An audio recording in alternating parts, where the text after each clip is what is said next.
Shalom saudara yang dikasihi Tuhan. Selamat bergabung di dalam acara Firman dan Kesaksian Hidup. Dan hari ini kita akan mendengarkan kebenaran firman Tuhan dan bahkan kesaksian hidup hasil karya daripada pekerjaan Roh Kudus yang menghidupkan firman Tuhan. Dan kita akan mendengarkan betapa hebat dan luar biasanya Allah kita. Mari sebelum kita mendengarkan firman Tuhan dan kesaksian hidup ini, maukah kita terus menyembah Dia saat ini. Haleluya. Ku tahu Bapa peliharaku, Dia baik, Dia baik. Ku yakin Dia selalu sertaku. Dia baik bagiku. Ku tahu Bapa peliharaku. Dia baik, Engkau sungguh baik. Dia baik. Ku yakin Dia selalu sertaku. Dia baik bagiku. Lewat badai cobaan, semuanya mendatangkan kebaikan. Ku tahu Bapa peliharaku. Dia baik bagiku. Mari pejamkan mata saudara. Bapa, kami mengucap syukur untuk hari yang telah Kau berikan bagi kami. Terima kasih kalau kami boleh berada di hari ini. Engkau Bapa yang baik.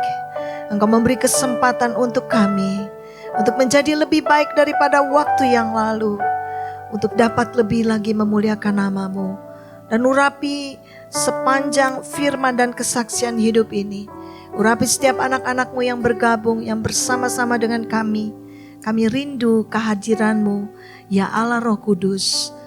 Engkau ada di tengah-tengah kami. Engkau menuntun kami, mengarahkan kami, dan berbicara melalui kebenaran firman-Mu. Bahkan sementara kami terus memuji dan menyembah Engkau, Engkau sedang menyegarkan setiap jiwa.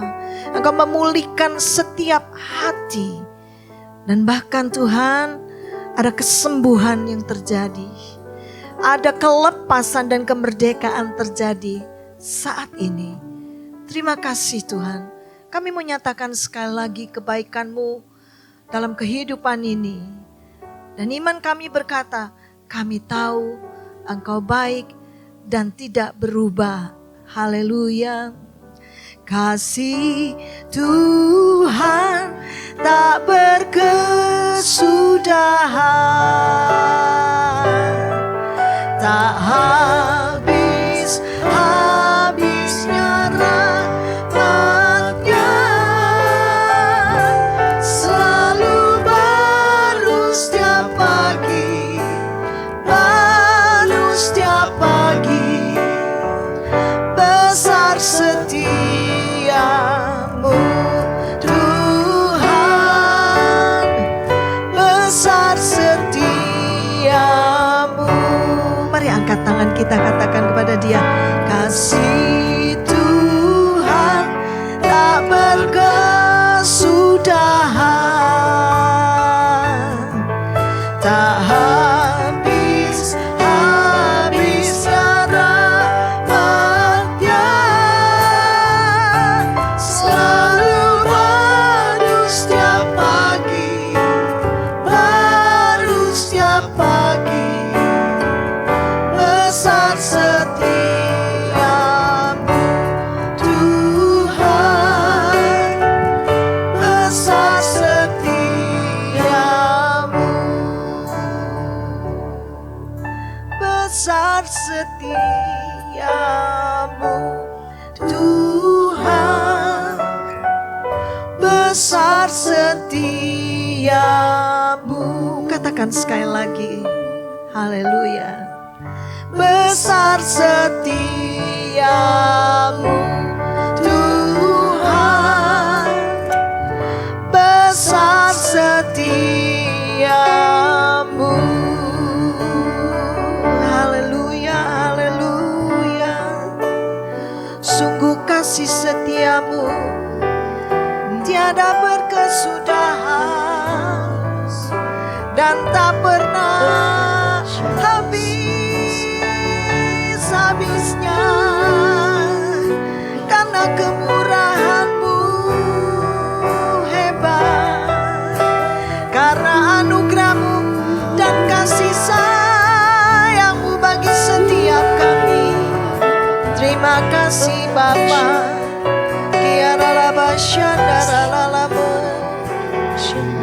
Haleluya. Sungguh kami bersyukur kami boleh memiliki Engkau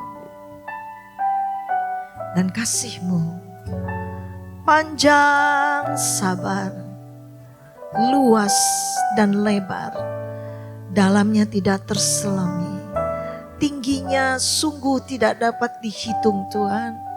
Terima kasih, kasih-Mu besar bagi kami, di dalam nama Yesus. Amin, amin. Hari ini kita akan berbicara tentang satu masa di dalam kehidupan kita. Pasti setiap kita pernah mengalami rasa tertekan dan gelisah. Siapapun kita, tidak peduli apakah saudara adalah seorang mungkin hamba Tuhan, seorang motivator, atau seorang pendoa, siapapun pasti pernah mengalami rasa gelisah dan tertekan. Perasaan tertekan dan gelisah bisa dialami siapa saja. Bahkan di dalam kitab Mazmur, Daud pun pernah mengalami hal demikian. Sehingga dia menuliskan di dalam Mazmur 42 ayat ke-6 dikatakan begini. Mengapa engkau tertekan, hai jiwaku, dan gelisah di dalam diriku? Berharaplah kepada Allah, sebab aku akan bersyukur lagi kepadanya, penolongku dan Allahku. Hari-hari ini dengan keadaan situasi dan berita-berita yang ada seringkali membuat kita rasanya tidak nyaman. Bahkan juga mungkin ada di antara saudara hari ini sedang mengalami satu perasaan tekanan, kegelisahan yang dalam. Atau kita sebut juga sebagai stres atau depresi. Stres akan berkembang menjadi depresi ya. Dan saya percaya orang-orang seperti ini akan sulit untuk mengalami sukacita. Mungkin saudara mendengarkan firman Tuhan. Saudara mungkin ada di dalam tempat ibadah. Tetapi saudara tidak akan mengalami Tuhan lebih lagi selama kegelisahan dan tekanan itu ada di dalam hidup kita. Kita lihat perasaan tertekan itu apa sih? Tertekan itu adalah perasaan tertindih dalam situasi yang sangat menyesakkan. Apa itu perasaan gelisah? Gelisah itu adalah rasa tidak tentram dan selalu merasa khawatir. Ya, ini bicara tentang suasana hati. Khawatir tuh luas lah, banyak hal yang dikhawatirkan, baik itu tentang masa depan, baik tentang kehidupan, keuangan, baik juga di dalam apa saja, baik juga di dalam pelayanan yang ada. Ada perasaan tertekan, lalu ada perasaan tidak tenang ya. Tidak tenang di sini biasanya akan membuat seseorang menjadi sulit tidur. Perasaan tertekan dan gelisah itu pasti akan membuat orang tidak bisa tidur. Siapapun pernah ngalamin, tidak terkecuali saya juga pernah mengalami. Di sini ada Kak Sorta pernah ngalamin juga kan. Dan itu gak enak ya. Bisa ketawa gak? Enggak bisa ketawa. Rasanya hati tuh rasanya gak tenang gitu ya. Tapi gak jelas kan, gak tenangnya kan. Nah, di sini kita lihat bahwa perasaan seperti ini akan bisa terjadi kepada siapa saja ya. Bahkan pengalaman orang yang tertekan dan gelisah itu jika tidak diselesaikan dengan cara yang benar, yang saya katakan cara yang benar ini adalah cara yang sesuai dengan firman Tuhan, maka akan menimbulkan satu depresi dan bahkan penyakit-penyakit jiwa yang lain yang hari-hari ini saya melihat kian meningkat gitu. Tetapi tahukah saudara bahwa firman Tuhan adalah kekuatan. Firman Tuhan adalah obat yang luar biasa untuk jiwa yang tertekan dan gelisah. Tahukah saudara bahwa Daud sendiri juga pernah mengalami perasaan tertekan dan gelisah. Bagaimana tidak? Saat dia mengalami tertekan dan gelisah itu, Daud sedang dikejar-kejar Saul. Saul itu merupakan seperti bapaknya dia gitu loh. Ingin membunuh dia. Kalau itu terjadi kepada kita, wah kita rasanya bingung. Di satu sisi dia adalah bapak, di sisi lain dia juga melakukan kejahatan. Apa yang terjadi kepada Daud? Daud juga ingin dibunuh oleh anaknya yaitu Absalom. Lalu hal yang lain yang membuat jiwa Daud juga tertekan adalah ketika anaknya Amnon dibunuh juga oleh Absalom. Lalu akhirnya Absalom juga mati. Ini satu tragedi dalam keluarga yang saya percaya tidak mudah yang dilalui oleh Daud. Bahkan anaknya sendiri juga mati ya. Lalu dia juga mengalami hal-hal yang tidak mudah di dalam kepemimpinannya sebagai raja. Di dalam Mazmur 42 ayat yang kelima tadi. Kenapa tertekan ai jiwaku? Ya. Dan kita akan melihat nanti apa yang dilakukan oleh Daud untuk mengatasi rasa tertekan atau gelisah atau mungkin lebih bisa saya bilang stres atau depresi kali ya. Ini yang karena yang dialami. Jika tertekan dan gelisah itu ada dalam hidup kita, bisa terjadi kepada siapapun juga. Mari kita lihat di sini bahwa apa yang dialami oleh Kak Sorta. Dia seorang hamba Tuhan dan bahkan seorang pendoa. Ya. Sudah berapa lama Kak Sorta menjadi seorang pendoa? Kalau di dalam gereja itu sudah 23 tahun, Bu. 23 tahun bukan waktu yang singkat ya. Lalu apa yang Kak Sorta alami selama menjadi pendoa? Tentu kan gak selalu yang senang-senang. Ada saat dimana Kak Sorta pernah cerita kepada saya, saat dimana mengalami rasa tertekan dan gelisah. Ya kalau kita sebut depresi lah ya. Bisa nggak tolong ceritakan apa yang dialami oleh kamu? Iya. Jadi saya pernah mengalami tertekan ataupun depresi itu sekitar tahun 2011 ya Bu ya. Jadi waktu itu saya mengalami memang tertekan dan saya nggak tahu dalam keadaan sakit gitu ya. Pikiran saya kosong. Saya nggak bisa berpikir, semuanya tuh kayak hilang gitu. Tapi waktu saya mengalami itu banyak orang-orang baik yang Tuhan kirimkan dekat bersama dengan saya dan mereka tolong saya. Nah waktu saya sakit itu Bu, ternyata Tuhan kirimkan orang-orang yang baik itu dari mereka, itu teman-teman sendiri, itu bawa dokter waktu itu. Jadi saya diperiksa, ternyata depresinya udah lumayan gitu, maksudnya agak kalau dibilang akut gitu. Karena saya agak akut ini maksudnya bukan setengah gila gitu bukan. Oh bukan, oke. Bukan. Jadi depresinya itu saya harus minum obat selama 6 bulan. Nah, waktu saya disuruh sama dokter untuk minum obat selama 6 bulan, saya ikutin gitu. Tapi kebetulan dokter ini adalah hamba Tuhan juga. Dan dia selalu ingatkan saya setiap saya bertemu waktu dia periksa saya. Dia bilang, Sorta kamu harus kembali kepada panggilanmu yang semula gitu. Karena dia tahu saya suka berdoa dan saya pendoa gitu. Nah karena dia tahu juga saya hamba Tuhan, dia bilang apa yang Tuhan sudah tetapin buat kamu itu gak bakalan hilang. Saya percaya Tuhan akan sembuhkan kamu. Disitulah saya memang dalam keadaan antara saya sadar gak sadar ya Bu ya. Namanya kita baru mau dikasih obat gitu. Saya ikutin gitu apa yang dia ngomong ya saya bilang iya gitu. Nah waktu saya mengalami itu Bu, saya memang diingatkan firman Tuhan saat itu. Saya nggak tahu itu bicara tentang penglihatan atau karena saya dalam keadaan sadar. Tapi saya ingat Tuhan adalah gembalaku, Mazmur 23 yang Tuhan ingatkan kepada saya pada saat itu. Nah dari situlah itu sambil saya minum obat Bu. Jadi waktu saya minum obat untuk yang bulan ketiga saya mulai ada kayak perkembangan. Saya sadar bahwa saya tuh udah mulai gini, saya bisa enggak kayak kemarin lagi 24 jam itu selama 3 hari saya enggak tidur. Itu sebelum obat dikasih ya Bu ya. Atau mungkin 4 hari kali Itu itu. kalau nggak tidur gitu Saya stres. rasanya gimana? Ya, Ada nggak rasa kayak kosong gitu? ya karena nggak bisa mikir. Sampai saya berdiri di depan jendela Bu. Heeh. Mereka tuh semua takut saya loncat. Oh gitu? Iya. Tapi belum pernah kan? Enggak dong. Oh enggak. Enggak loncat saya. Lalu? Nah, itu dari situ saya karena kita pikiran kosong, kita ngelihat ke sana orang juga tahu kalau saya nggak konsentrasi gitu. Makanya mereka bilang gitu, teman-teman saya bilang katanya kakak nggak usah terlalu jauh dari kami gitu, biar kami tetap perhatiin kakak. Oh iya, saya bilang Ya gitu. bersyukur Iya, ya makanya saya bilang, ada sahabat, Iya. keluarga rohani Iya, yang gitu. mengasihi kita gitu. Iya, puji Tuhan ya Bu ya. Nah disitulah di situ saya merasakan akan kasih Tuhan juga Bu.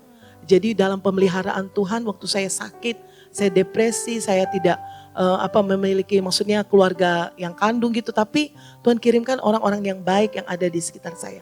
Nah mereka perhatikan saya sampai saya tuh, wah Bu namanya orang depresi mandi aja udah nggak pernah ya Bu ya, jarang ya Bu ya. Jadi nggak mandi-mandi? Mandi waktu itu, mandi. cuman sudah sampai hampir seminggu Bu baru mandi. Oh gitu ya.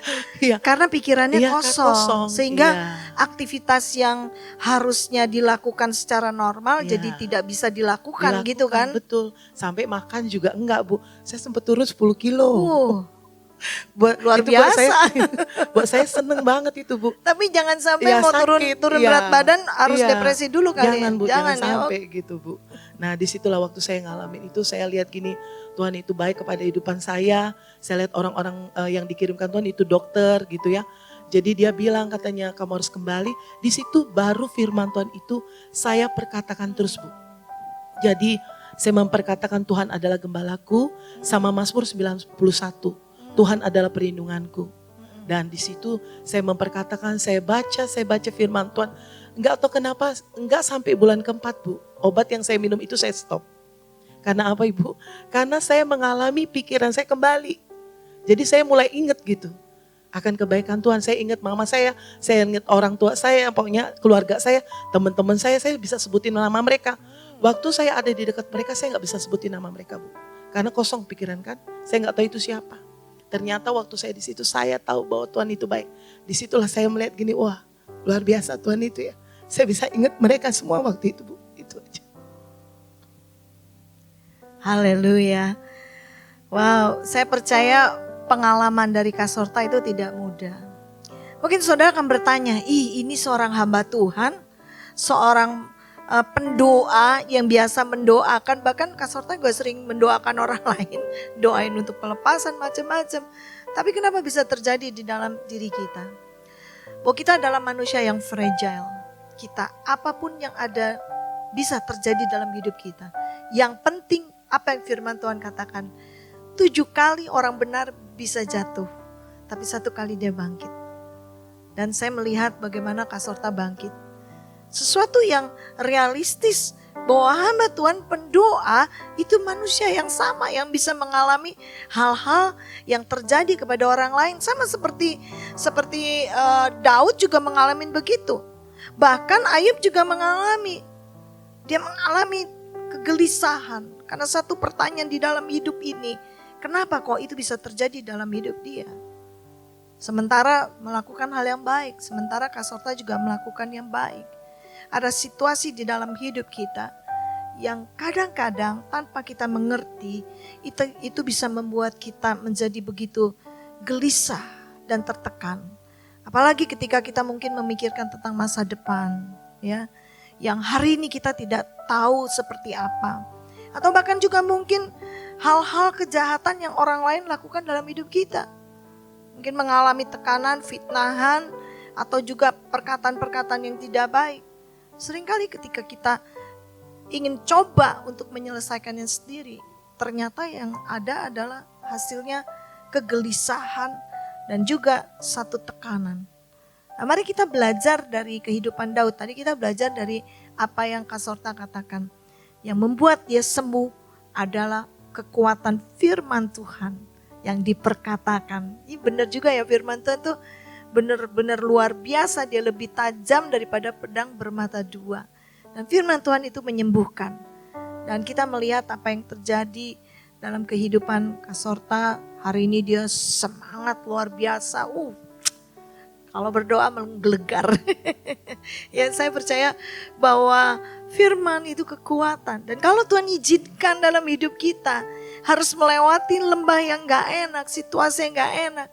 Bukan karena Tuhan tidak baik, tapi saya percaya melewati semua ini akan menjadi kesaksian kepada banyak orang bahwa Yesus Tuhan yang kita sembah dan kita layani itu sungguh nyata. Mari kita belajar dari apa yang Daud nyatakan di dalam Mazmur 42 ayat ke-6. Mengapa engkau tertekan hai jiwaku dan gelisah dalam diriku? Yang pertama ada solusi untuk setiap kita yang ada dalam tekanan atau kegelisahan. Yaitu apa? Berharaplah kepada Tuhan. Yang kedua Daud menasihatkan, sebab aku akan bersyukur. Wow, ternyata ini yang dilakukan oleh Daud. Dia berharap kepada Tuhan, lalu dia bersyukur kepada penolongnya, yaitu Allah yang hidup. Ini senjata firman Tuhan yang luar biasa. Berharap kepada Tuhan dan bersyukur kepada Tuhan. Apa yang tadi disampaikan oleh Kak Sorta adalah saya dapat menangkap bahwa dia berharap kepada Tuhan ketika memperkatakan Tuhan adalah gembalaku yang baik. Itu sebenarnya adalah sedang satu pernyataan pengharapan. Kalau dia gembala yang baik, dia gak akan tinggalkan kita. Ya. Lalu yang kedua, mengucap syukur. Emang gak enak, mengucap syukur itu tidak mudah. Tapi saya mau ajak setiap saudara untuk mari kita tetap mengucap syukur dalam segala keadaan. Mengucap syukur untuk waktu-waktu yang lalu di mana Tuhan telah memimpin kita melewati mungkin lembah yang kelam atau mungkin pertolongan Tuhan di waktu yang lalu, dan mengucap syukur hari ini kita ada. Sebab yang kita miliki itu bukan hari kemarin, hari ini. Kita belum memiliki hari esok karena kita belum menjalani hari esok. Tapi biarlah waktu hari ini kita ada, kita mengucap syukur ya Kak Sorta. Kalau Tuhan masih memberi kita kesempatan untuk melakukan yang lebih baik daripada hari sebelumnya. Lalu mengucap syukur untuk hari esok yang belum kita jalanin, yang belum kita tahu. Kok bisa begitu? Iya, karena kita tahu bahwa Tuhan pemegang kehidupan kita. Dia adalah Allah hari kemarin, Allah hari ini, dan Allah masa depan kita. Dan waktu kita mengucap syukur untuk masa depan kita, mungkin kita belum melewati, kita belum mengalami kesembuhan itu, kita belum mengalami pemulihan itu, kita belum mengalami apa yang Tuhan janjikan dalam hidup kita. Tapi mari tetap mengucap syukur, sebab ketika kita mengucap syukur, iman kita dibangkitkan, pengharapan kita dihidupkan. Kita lihat di sini yang dilakukan oleh Daud sesuatu yang sangat sederhana, yang mudah kita ingat. Sehingga sepanjang hari ini biar kita memiliki kekuatan. Apapun tantangan yang harus saudara hadapi, masalah yang harus saudara hadapi bukanlah masalah yang besar ketika kita ada bersama dengan Dia. Ini keyakinan Daud yang luar biasa ini ya. Lihat di sini. Yang pertama, ingat untuk hari ini supaya kita bebas dari rasa tertekan dan gelisah, jangan hilang pengharapan. Yuk katakan bersama dengan saya. Yang pertama, jangan hilang pengharapan. Karena firman Tuhan katakan dalam Mazmur 34 ayat 17 dikatakan demikian.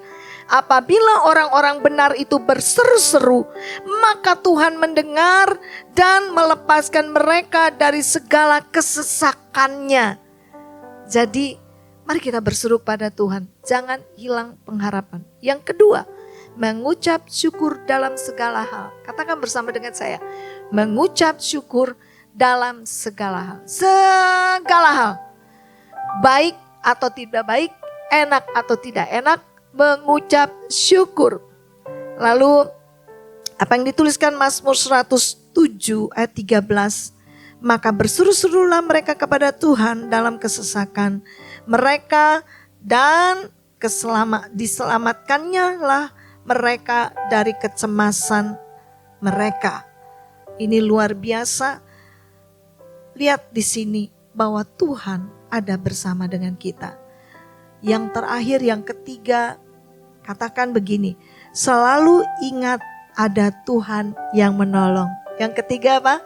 Selalu ingat ada Tuhan yang menolong. Mari saya ingin kita sama-sama mengulangi untuk supaya memberikan kekuatan kepada setiap kita. Untuk kita bebas dari rasa tertekan dan gelisah. Yang pertama, katakan sama-sama, jangan hilang apa? Pengharapan. Yang kedua apa? Yang kedua, mengucap syukurlah dalam segala hal. Yang ketiga, selalu ingat apa? Selalu ingat Tuhan yang menolong. Selalu ingat ada Tuhan yang menolong kita. Saya percaya 3 hal ini. Ketika kita ingat ini, saudara akan memiliki kekuatan sepanjang hari. Sebesar apapun Goliat yang saudara akan hadapi hari ini, minggu besok, tahun depan, bulan depan, bukan masalah. Selama saudara mengerti ada Tuhan yang akan selalu menolong kita. Haleluya. Kalau ada di antara saudara ini yang sedang bersama-sama dengan kami, saya rindu untuk terus berdoa untuk saudara. Ingat hal ini. Mungkin ada di antara saudara sedang mengalami tekanan dan kegelisahan. Karena engkau ditinggalkan oleh seseorang yang kau kasihi. Apakah itu suami, istri, anak, bahkan orang tua. Dan kau begitu mengalami kesedihan yang dalam. Engkau mengalami depresi. Dengarkan kebenaran firman Tuhan ini. Selalu Tuhan akan menolong kita. Dan ingat apa yang dikatakan di dalam Mazmur 23 ini. Biar kita memperkatakan sepanjang hari ini, sepanjang minggu depan, sepanjang bulan depan. Ingat, ini yang Tuhan akan lakukan untuk kita. Dia adalah gembala yang baik. Dia akan selalu menolong kita. Mungkin cara menolongnya seringkali tidak seperti yang kita mau. Gak usah dipikirkan cara menolongnya. Tapi kita percaya Tuhan pasti menolong kita. Karena Tuhan punya banyak cara untuk menolong kita. Di luar daripada apa yang kita pikirkan, apa yang kita harapkan. Haleluya. Katakan Mazmur 23 ini bersama-sama dengan kami. Haleluya. Tuhan adalah gembalaku, takkan kekurangan aku. Dia membaringkan aku di padang yang berumput hijau. Ia membimbingku ke air yang tenang. Dia menyegarkan jiwaku.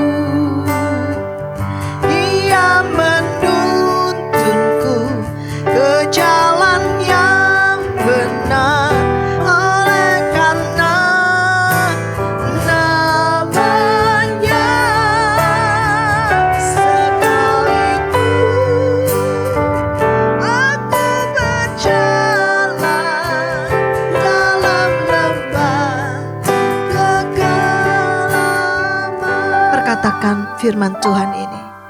Hari ini saya ingin berdoa untuk setiap saudara. Untuk saudara mungkin sedang menghadapi jalan buntu. Bahkan ada di antara saudara, mungkin kau belum bunuh diri, tapi kau sudah terpikir lebih baik mati. Ingat, Tuhan tidak pernah merancang satu kekacauan dalam hidup kita. Tapi mungkin kadang Dia mengizinkan kegagalan ada dalam hidup kita.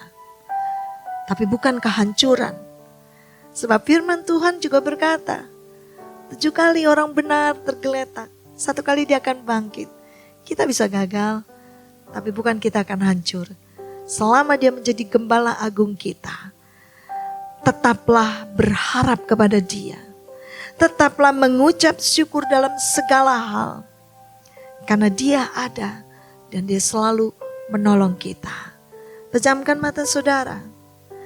Bapa yang baik, sungguh hati kami berlimpah dengan ucapan syukur. Engkau hadir di tengah-tengah kami.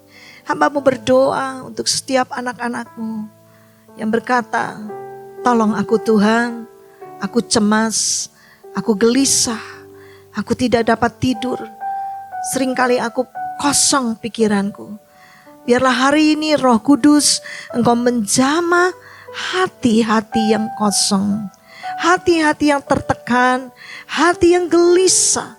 Pulihkan Tuhan, sebab kami percaya Gembala yang agung itu, Tuhan Yesus, Engkau sanggup. Biarlah jiwa kami boleh menjadi tenang dan bahkan menjadi segar kembali. Kami dibangkitkan kembali. Pengharapan kami dihidupkan. Karena kami tahu pengharapan kepadamu tidak akan mengecewakan. Roh Kudus, penolong dan penghibur, biarlah Engkau akan menolong kami untuk bisa mengucap syukur dalam segala hal. Dan Engkau selalu akan ada bersama dengan kami. Terima kasih. Bapa, hamba-Mu berdoa untuk setiap anak-anak-Mu yang rindu untuk mengalami terobosan, baik itu dalam hubungan di dalam keluarga.